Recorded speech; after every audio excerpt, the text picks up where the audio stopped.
Assalamualaikum warahmatullahi wabarakatuh.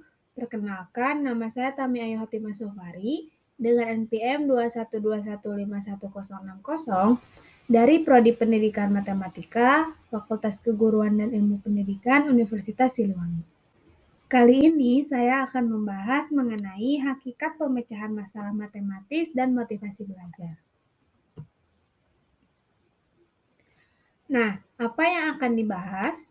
Kita akan membahas mengenai definisi, mengenai pemecahan masalah matematis, mengenai motivasi belajar, dan juga mengenai hubungan pemecahan masalah matematis dengan motivasi belajar.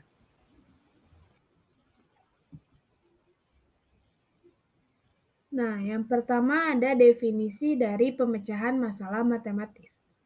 Pemecahan masalah matematis adalah suatu proses yang dilakukan untuk mengatasi permasalahan-permasalahan matematika yang kompleks yang harus dihadapi seseorang atau kelompok yang memerlukan visualisasi, imajinasi, manipulasi, analisis, abstraksi, dan penyatuan ide mengenai permasalahan tersebut.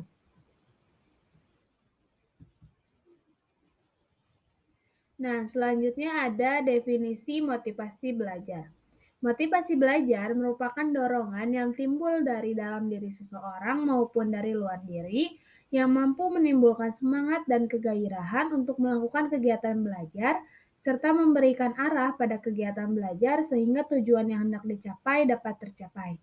Motivasi belajar ini sangat dibutuhkan dalam proses belajar mengajar, karena dengan motivasi seseorang akan lebih bersemangat ataupun bergairah untuk belajar.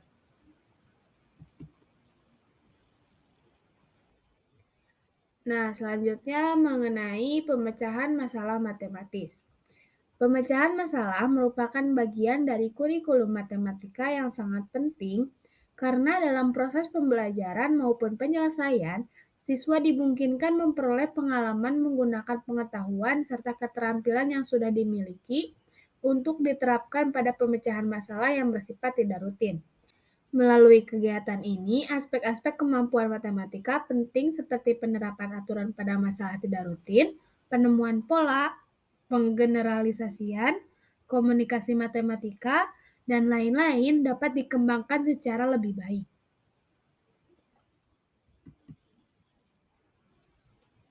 Nah, selanjutnya ada langkah pemecahan masalah. Menurut Krulik dan juga Rudnick, langkah pemecahan masalah ini ada 5, yaitu ada read and think atau membaca dan berpikir, explore and plan atau eksplorasi dan merencanakan, lalu ada select a strategy atau memilih strategi, lalu ada find an answer atau mencari jawaban, ada reflect and extend atau refleksi dan mengembangkan.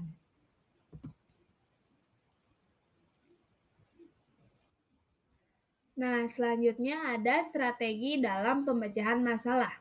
Yang pertama, I can atau saya mampu. Yang kedua, define atau mendefinisikan. Yang ketiga, explore atau mengeksplorasi. Yang keempat, ada plan atau merencanakan. Yang kelima, ada do it atau mengerjakan. Yang keenam, ada check atau mengoreksi kembali. Dan yang terakhir, ada generalize atau generalisasi. Nah, selanjutnya kita akan membahas mengenai fungsi motivasi. Menurut Sardiman, fungsi motivasi ini ada 3. Yang pertama, mendorong manusia untuk berbuat. Yang kedua, menentukan arah perbuatan. Yang ketiga, menyeleksi perbuatan. Nah, apa aja sih faktor-faktor yang mempengaruhi motivasi belajar? Ada 2 faktor. Yang pertama, faktor internal yang terdiri dari faktor fisik dan faktor psikologis. Dan yang kedua ada faktor eksternal yang terdiri dari faktor sosial dan juga faktor non-sosial. Nah, lalu ada indikator motivasi belajar. Adanya keinginan untuk berhasil, adanya kebutuhan dalam belajar, adanya cita-cita masa depan, adanya penghargaan dalam belajar untuk siswa, adanya kegiatan yang menarik dalam belajar oleh guru, dan adanya lingkungan yang kondusif. Nah, selanjutnya membahas mengenai hubungan pemecahan masalah matematis dengan motivasi belajar. Motivasi merupakan salah satu faktor internal yang dianggap dapat mempengaruhi kemampuan pemecahan masalah matematika siswa. Menurut Uno, Hamzah dalam Olpado, motivasi dapat berperan dalam penguatan belajar apabila seorang anak yang belajar dihadapkan pada suatu masalah yang memerlukan pemecahan.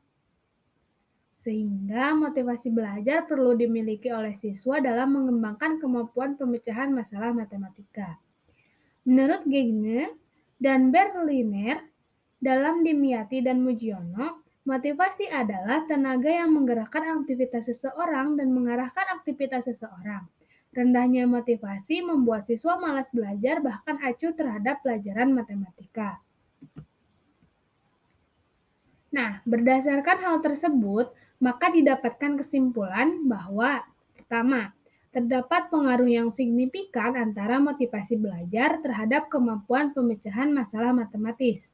Yang kedua, terdapat korelasi positif yang signifikan antara motivasi belajar dan kemampuan pemecahan masalah matematis.